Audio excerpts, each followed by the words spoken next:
Assalamualaikum warahmatullahi wabarakatuh. Halo Sobat Inspirasi dimanapun berada. Senang sekali bisa berjumpa lagi. Akhir-akhir ini, lini masa kita sering sekali diwarnai oleh konten-konten yang meresahkan, mulai dari dugaan penistaan agama, sampai konten berbau sara yang terus berulang. Rasanya lelah, ya? Kenapa sih hal seperti ini terus terjadi, dan apa yang sebenarnya bisa kita lakukan? Yuk, kita bahas tuntas dalam video kali ini. Pertama, mari kita lihat dari dua sisi, hukum Islam dan hukum positif di Indonesia. Dalam kacamata syariah, menjaga kehormatan agama adalah prinsip utama. Menghina simbol-simbol agama, melecehkan ajaran, apalagi menghina Allah dan Rasul-Nya, adalah dosa besar yang sangat tercela. Islam sangat menjunjung tinggi toleransi atau tasamuh, tapi toleransi bukan berarti membiarkan agama dinistakan. Ada batasan yang jelas mana kritik yang membangun, mana penghinaan yang merusak. Pelakunya bisa dikenakan sanksi takzir, yaitu hukuman yang ditetapkan oleh penguasa untuk memberi efek jera dan menjaga kemaslahatan umat. Sekarang, kita beralih ke hukum positif Indonesia. Negara kita punya perangkat hukum untuk menangani kasus seperti ini. Ada pasal 156 AKUHP tentang penodaan agama, juga ada Undang-Undang Informasi dan Transaksi Elektronik atau UU ITE, khususnya pasal 28 ayat 2. Pasal ini melarang penyebaran informasi yang menimbulkan kebencian atau permusuhan berdasarkan suku, agama, ras, dan antar golongan, SARA. Ancaman hukumannya tidak main-main loh, bisa sampai pidana penjara. Jadi, secara hukum, negara kita sangat serius dalam menindak perbuatan-perbuatan yang dapat memecah belah persatuan ini. Lalu, pertanyaannya, kalau sudah ada aturannya, kenapa masih terus berulang? Nah, disinilah peran kita sebagai masyarakat, khususnya umat Muslim, menjadi sangat krusial. Saat melihat konten provokatif, reaksi pertama kita seringkali emosi. Marah, kesal, itu wajar. Tapi, stop! Jangan langsung ikut-ikutan menyebar. Jangan langsung menghujat dengan kata-kata kasar. Kenapa? Karena saat kita ikut menyebarkannya, bahkan untuk tujuan melabrak, kita justru membantu konten itu menjadi viral. Algoritma media sosial tidak peduli niat kita baik atau buruk. Semakin banyak interaksi, semakin luas jangkauannya. Jadi, apa yang harus kita lakukan? Pertama, tetap tenang.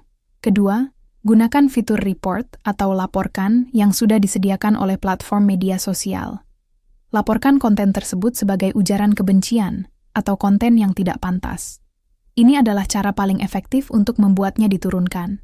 Ketiga, jika dirasa perlu, kumpulkan bukti-bukti yang kuat, seperti tangkapan layar atau rekaman video, lalu laporkan secara resmi ke pihak berwenang, misalnya ke patroli siberkepolisian. Biarkan proses hukum yang berjalan. Dengan begitu, kita tidak terjebak dalam lingkaran kekerasan verbal yang sama dan tetap menjaga martabat diri sebagai seorang Muslim. Selanjutnya, kita tidak bisa lepas dari peran institusi penting seperti Majelis Ulama Indonesia atau MUI. MUI memiliki peran strategis sebagai penjaga akidah dan moral umat. MUI secara rutin mengeluarkan fatwa dan tausiah untuk membimbing umat dalam menyikapi berbagai isu kontemporer, termasuk penggunaan media sosial. Fatwa MUI nomor 24 tahun 2017 tentang hukum dan pedoman. Bermuamalah melalui media sosial adalah panduan yang sangat relevan. Di dalamnya jelas disebutkan larangan menyebar hoaks, ghibah, fitnah, dan ujaran kebencian.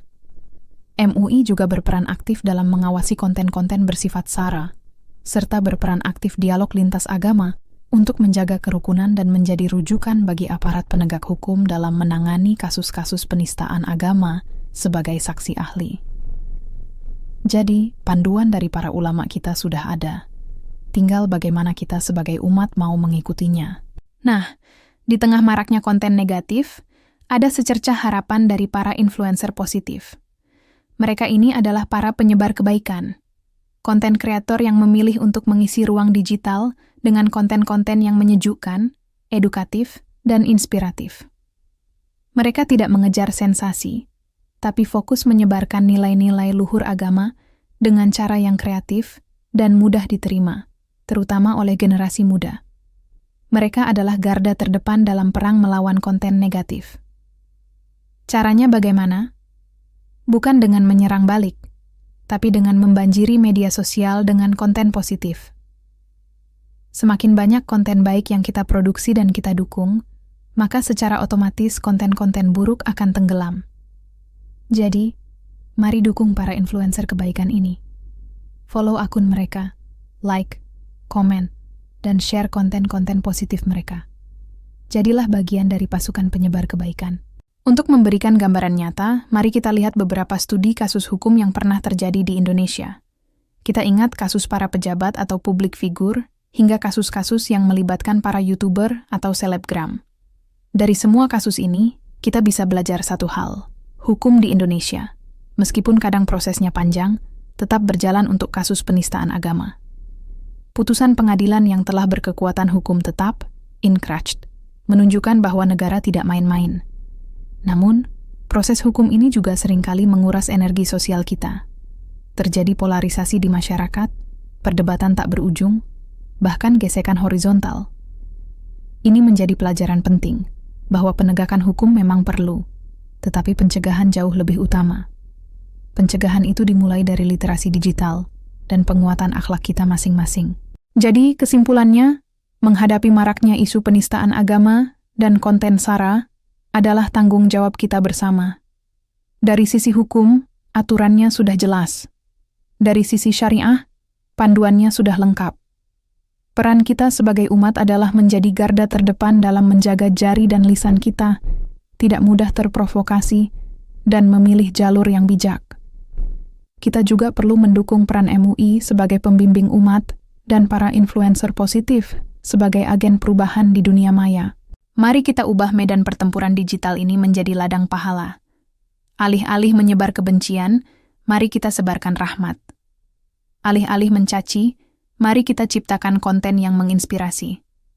Setiap like, komen, dan share yang kita berikan pada konten positif adalah partisipasi kita dalam membangun ekosistem digital yang lebih sehat dan beradab.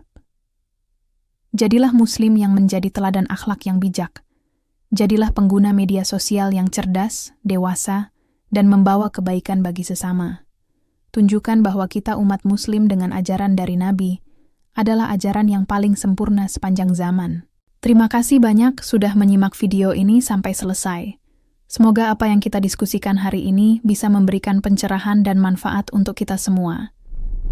Jangan lupa untuk menekan tombol like jika kalian suka dengan video ini, berikan komentar yang membangun di bawah, dan tentu saja subscribe channel ini agar kita bisa terus berbagi inspirasi. Wassalamualaikum warahmatullahi wabarakatuh.